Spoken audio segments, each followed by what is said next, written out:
Je suis Gaëlle Cachereul, je suis responsable de la gestion de l'Arboretum d'Harcourt qui est tout autour de nous. C'est un site expérimental et aussi une collection d'arbres qui a été implantée sur le parc du château à partir de 1810.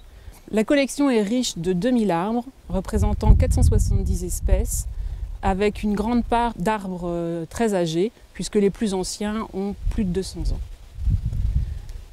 Les visiteurs n'ont pas de contrainte de visite ici, ils peuvent se déplacer partout dans le parc et à ce titre il faut assurer leur sécurité. C'est une chose importante, les arbres sont anciens pour beaucoup et l'aspect conservatoire du site nécessite qu'on essaye de les conserver le plus longtemps possible. Pour cela, le département s'est fait aider à partir de 2005 par un expert arboricole qui est venu procéder à un diagnostic phytosanitaire de l'ensemble des collections. Il a défini à partir de ce diagnostic un plan de gestion et également un protocole de veille sanitaire. Je me présente, Sylvain Vasseur, expert forestier, expert arboricole, gérant du cabinet d'expertise APA ingénierie végétale basé à Bordeaux. On intervient sur l'ensemble du territoire national pour les collectivités, les privés. Je pratique l'expertise arboricole depuis une trentaine d'années. On intervient sur le domaine d'Harcourt depuis 2005-2006, durant la période durant laquelle on a fait le plan de gestion expertise de l'ensemble des arbres. Et j'étais présent sur le site cette année dans le cadre de la réévaluation des expertises pour l'année 2013. Alors cet appareil est un scanner qui permet de faire une restitution en 3D de l'intérieur de l'arbre, sans intrusion, c'est-à-dire sans pénétrer à l'intérieur des tissus. Dans le cas présent, ce qu'on va rechercher, c'est on a détecté ici une blessure visuelle, donc apparente et qui mérite investigation.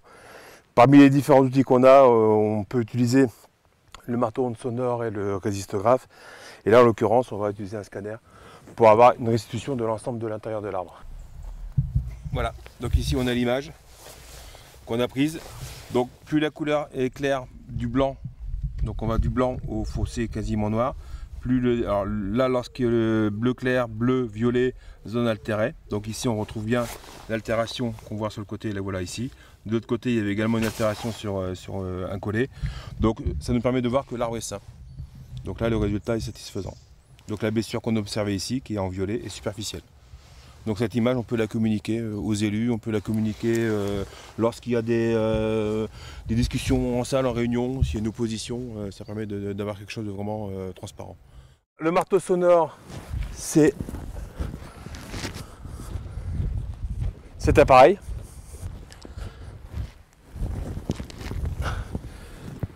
Qui prend le même principe que le scanner, sauf que c'est un système un peu plus délicat à mettre en œuvre. On introduit deux vis de part et d'autre de l'arbre, on branche, on envoie une onde, même principe que pour le scanner, on envoie une onde sonore du point A au point B. Donc là j'obtiens une vitesse de propagation de l'onde du point A au point B. Si la valeur est élevée, supérieure à 1000 mètres secondes, l'arbre ne présente pas de défaut interne, pas de cavité, pas de pourriture racinaire. Une pourriture racinaire, c'est une altération des tissus donc qui engage la stabilité de l'arbre au niveau stabilité, mais qui n'est pas visible. Si on a une valeur dans les environs de 500 mètres secondes, on fait d'autres mesures au résistographe afin de contrôler et vérifier s'il y a des soucis. Et si on a des valeurs inférieures à 400, 300 mètres secondes, on est quasiment certain qu'il y a une pourriture racinaire. Et dans tous les cas de figure, de toute façon, on utilise un autre appareil pour confirmer. Voilà, c'est bon. Alors, le principe du résistographe, c'est une perceuse munie d'une très fine aiguille qui pénètre dans l'arbre. Donc il y a une résistance qui est faite par le bois présent, ou lorsqu'il y a absence de résistance, c'est extrêmement plat, hein, c'est une courbe, c'est une ligne plate.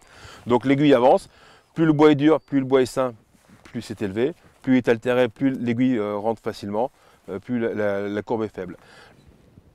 La difficulté du métier, enfin la particularité des difficultés du métier, c'est de trouver les défauts internes et de les quantifier.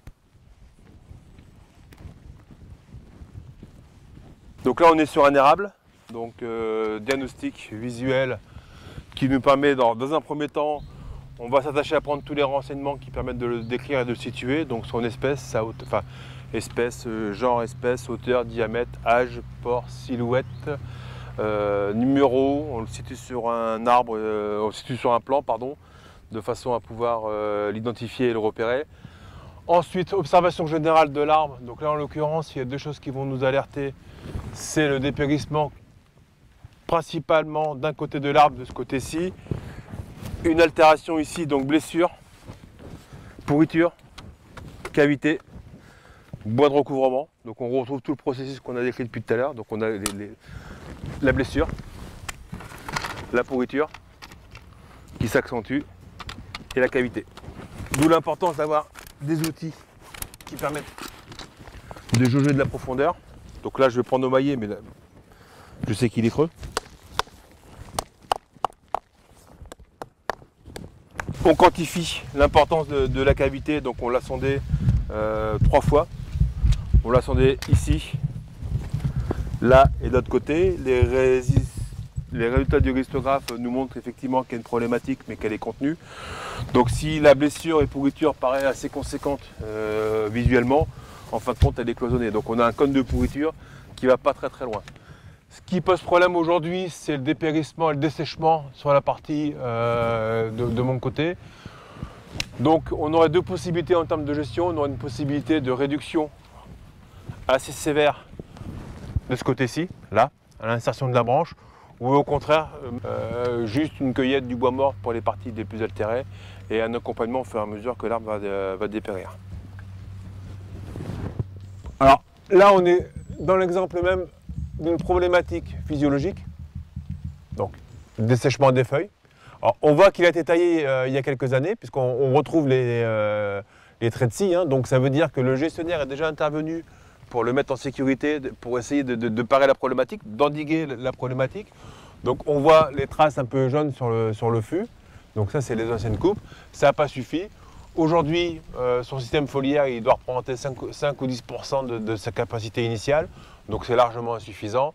Nos amis, les pics, sont passés par là, on les voit. Donc, dessèchement en hauteur, pourriture, altération, en tout cas visible à ce niveau-là, ça veut pas dire qu'elle n'est pas plus haut. On retrouve les pics à ce niveau-là, on retrouve les pics à ce niveau-là.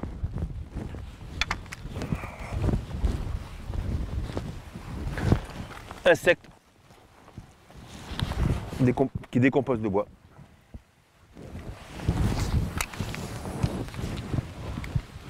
Donc cet arbre-là sera mis en surveillance particulière.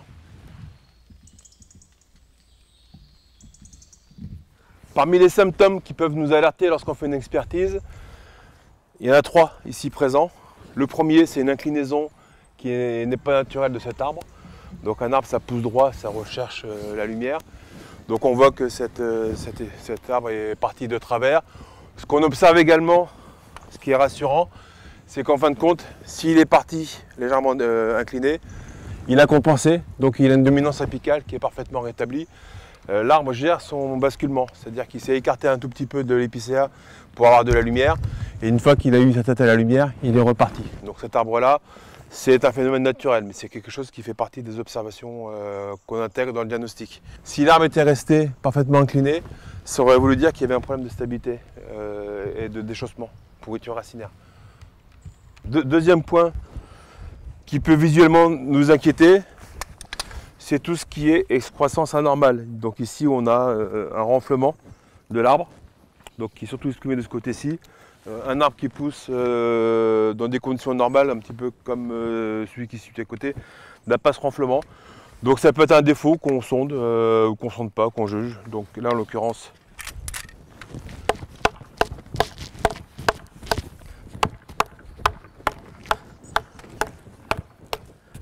il n'y a pas de cavité. Il n'y a pas d'altération majeure. On l'a sondé tout à l'heure, donc il n'y avait pas de pourriture racinaire. C'est ce qu'on appelle du gras sur un arbre. C'est un défaut. Il fait du gras, il fait un renflement. Donc c'est absolument pas préoccupant. Troisième défaut qu'on peut observer ici, c'est l'écoulement qu'on observe là. Donc c'est pareil, un arbre naturellement ne fait pas d'écoulement. Il n'a pas de raison d'avoir un écoulement physiologique. On a un décollement de l'écorce ici présent. Voilà. Donc on observe. Ce que l'on voit, c'est que l'arbre, il est en train de mettre en place ici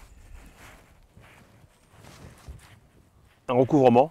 Donc il y a eu un problème, un défaut, l'arbre est en train de se soigner. Donc visuellement, on a vu un défaut, on l'observe Et on voit surtout que l'arbre est en train de se soigner de lui-même. Il recouvre son défaut. En 2005, l'état sanitaire de chaque arbre de la collection de l'Arboretum d'Harcourt avait ainsi été évalué. Les travaux d'élagage, de mise en sécurité et parfois d'abattage étaient alors importants et avaient dû être planifiés sur 3 ans.